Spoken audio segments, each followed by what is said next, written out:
ڕادەربڕین لە ڕێی خۆپیشاندانی ئاشتیانەوە مافی بنەڕەتی هاوڵاتیە و بەشێکی گرنگی دیموکراسی هەرێمە.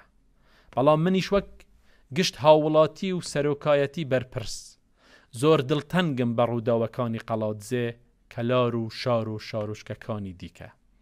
هەندێک سیاسەتمەدار هەوڵیاندا ئەم گەشتەمان سەختتر بکەن، بەڵام بە دڵنیاییەوە دەڵێم سەرباری دروستکردنی ڕێگیری لە گەشە و گۆڕانکاریمان ئێمە هەر دەگەینە ئامانجمان. ئالەم کاتە ناسکەدا ئێمە پێویستیمان بە حکوومەتێکی سەقامگیر و کارە هەیە بۆ بەڕێکردنی خزمەتگوزاری و کاری ڕۆژانەی هاوڵاتیان. لە چەند هەفتەی داهاتوودا قۆناغی دووهەمی حکوومەت و کارە سەرەکیەکانی دەستنیشان دەکەین. هەروەها بە ئاسانی واز لە داخوازی یەک ڕیزی گەلەکەمان ناهێنم.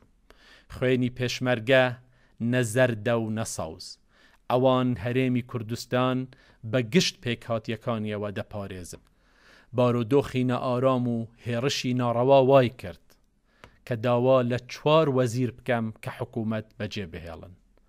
لە ڕاستیدا ئێمە هاوکاریمان لەگەڵ خودی وەزیرەکان زۆر باش بوو، بەڵام هەڵس و کەوتی سەرکردایەتیان بەردەوام خەریکی بنکۆڵکردنی حکوومەتی هەرێمی کوردستان بوو. وەک سەرۆک وەزیران نەدەکرا ئەو بڕیارە نەدەم. من دەزانم و تێدەگەم خەڵک ناومێدە لەوەی سیاسیەکانمان کاتێکی زۆریان بەسەر بردووە لەسەر وردەکاری سەرۆکایەتی هەرێم، لەوەی کە ئێمە لە بڕی حکومڕانی پتر سیاسەت دەکەین.